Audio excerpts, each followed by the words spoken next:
ഓണത്തിൻ്റെ ആദ്യത്തെ vibe start ചെയ്യുന്നത് ഇന്നാണ് കേട്ടോ, ഉത്രാടപ്പാച്ചിലിൻ്റെ അന്നാണ്. അപ്പോൾ ഞാൻ ആദ്യം തന്നെ പോയത് നാളത്തെ വേണ്ട പ്രിപ്പറേഷന് വേണ്ടിയാണ്. നാളെ എനിക്ക് ഇടാൻ വേണ്ടിയിട്ടുള്ള കുറച്ച് സംഭവങ്ങൾ, ഫാൻസി ഐറ്റംസൊക്കെ മേടിക്കാൻ പോയിട്ടാണ്. അത് കഴിഞ്ഞ് വന്നു കഴിഞ്ഞപ്പോഴാണ് നമ്മളുടെ പള്ളിയിൽ ഇങ്ങനെ ഒരു പായസമേള നടക്കുന്നുണ്ട്. അപ്പോൾ അടപ്രഥമനാണ് അവിടെ കൊടുക്കുന്നത്. 10 ലിറ്റർ ഓർഡർ ചെയ്തിട്ടുണ്ടായിരുന്നു കേട്ടോ. അപ്പോൾ ഞങ്ങൾ വേഗം ഒരു ഉരുളിയൊക്കെ പോയി ഞാനും പപ്പയും കൂടെ മേടിച്ചു. തിരിച്ച് വന്ന വഴി ഒരു അമ്മയും മോളും കൂടെ പാലട വിൽക്കുന്നുണ്ടായിരുന്നു. അവരുടെ കയ്യിൽ നിന്ന് ഒരു 1/2 ലിറ്റർ മേടിച്ചിട്ടാ. വീട്ടിൽ വന്ന പാടെ അടപ്രഥമനും പാലടയൊക്കെ ഞാൻ ടേസ്റ്റ് ചെയ്ത് നോക്കി. രണ്ടും കീഴ് ടേസ്റ്റ് ആയിരുന്നു. അങ്ങനെ ടേസ്റ്റ് ചെയ്ത് മത്തായി കുറച്ചു നേരം കിടന്ന് കഴിഞ്ഞപ്പോഴാണ് ഇനി അടുത്ത പാച്ചിലിൽ ഇറങ്ങാനുള്ള ടൈമായി ഗൈസ്. നല്ല തിരക്കാണ് ഇന്ന്. ഉത്രാടമാണല്ലോ, അറിയാമല്ലോ, നല്ല തിരക്കാണ്. അതുകൊണ്ട് ഞങ്ങൾ വൈകുന്നേരം കാറിനും കൂടെയാണ് ഇറങ്ങുന്നത്. അപ്പോൾ എന്തായാലും തിരക്കായിരിക്കും. പിന്നെ എന്തായാലും നാളത്തേക്ക് മാറ്റി വെക്കാൻ പറ്റുന്നൊരു കാര്യം അല്ലാത്തത് കൊണ്ട് നമ്മൾ ഇന്ന് തന്നെ പോയി എല്ലാം പർച്ചേസ് ചെയ്തേ പറ്റൂ.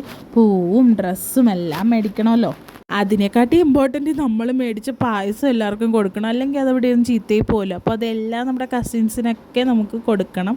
അതിന് വേണ്ടിയിട്ട് കണ്ടെയ്നറിലൊക്കെ ആക്കിയിട്ട് ഞാൻ ദേ പോവാണ്. കുറച്ച് സൈഡ് പപ്പ കൊടുത്തിട്ട് ബാക്കി ഞങ്ങൾ കൊടുക്കാമെന്ന് വിചാരിച്ചു. അപ്പോൾ പോകുന്ന വഴിക്ക് കൊടുത്തു പോകാമല്ലോ. അപ്പോൾ ആദ്യം തന്നെ നമ്മൾ പോയത് ഡിനുവിൻ്റെ വീട്ടിലോട്ടാണ്. ഡിനുവിൻ്റെ വീട്ടിൽ ചെന്നപ്പോഴാണെങ്കിലോ അത്തക്കളം ഇട്ടിട്ടില്ല ഗൈസ് അവിടെ. അപ്പോൾ ഞാൻ അവിടെ കുറേ പൂക്കളുണ്ട്. അപ്പോൾ പൂക്കൾ ഇനി മേടിക്കേണ്ട ആവശ്യമൊന്നുമില്ല.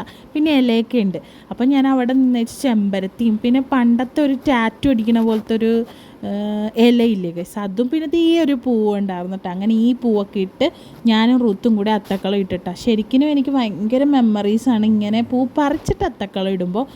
ഞാനിപ്പോൾ കുറേ വർഷമായിട്ട് പൂ മേടിച്ചിട്ടാണ് അത്തക്കളം ഇടാറ്. പറിച്ച് അത്തക്കളം ഇടുന്നത് ഇപ്പോൾ കുറേ വർഷങ്ങൾക്ക് ശേഷം ഇന്നാണ്. അപ്പോൾ നല്ലൊരു മെമ്മറീസൊക്കെ, അത് പണ്ടത്തെ കാലത്തെ ഓൾഡ് മെമ്മറീസൊക്കെ കൊണ്ടുവന്നിട്ടത്. പിന്നെ ഡിനുവിനും ലൂക്കിനും മുണ്ടും ഷർട്ടൊക്കെ മേടിക്കണമായിരുന്നു. റൂത്തിനൊരു പട്ടുപാട മേടിക്കണം, പൂ മേടിക്കണം, അങ്ങനെ കുറേ കാര്യങ്ങളുണ്ടായിരുന്നു. അതിൻ്റെ ഇടയ്ക്കാണെങ്കിൽ ഞങ്ങളൊരു ആക്സിഡൻ്റൊക്കെ കണ്ട് എൻ്റെ മനസ്സ് കുറച്ച് നേരം സ്റ്റക്കായിട്ട് നിന്നിട്ടാ ഗൈസ്. അപ്പോൾ ദേ ഡിനു അവിടെ കിടക്കുന്ന ഒരു ഡമ്മിക്ക് കണ്ട ഉടുപ്പ് ദൂരത്തുനിന്ന് കണ്ട് തന്നെ അയാൾക്ക് ഷർട്ട് ഇഷ്ടപ്പെട്ടിട്ടാണ്. അപ്പോൾ ആ ചേട്ടൻ ദേ ഡിനുവിന് എടുത്ത് കൊടുക്കാൻ ദേ ഡമ്മിയുടെ തലയുമായിട്ട് പോയിട്ടുണ്ട്. അങ്ങനെ ഡമ്മിക്കിട്ട ഉടുപ്പ് ഡിനു ഊരി മേടിച്ചിട്ടുണ്ട്.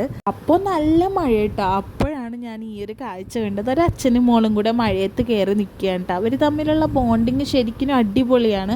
ആ കുട്ടിയാണെങ്കിൽ ഒടുക്കത്തെ ക്യൂട്ടായിരുന്നു കേസ്. അവളാണെങ്കിൽ അവിടെയുള്ള ഡമ്മിയൊക്കെ ഇല്ല, അവരുടെ കയ്യിലൊക്കെ കയറി അവരെയൊക്കെ കെട്ടിപ്പിടിച്ച് ഭയങ്കര നല്ല രസമായിരുന്നു. അങ്ങനെ ഞാൻ കുറേ നേരം അവരെ നോക്കി നിന്നിട്ടാ.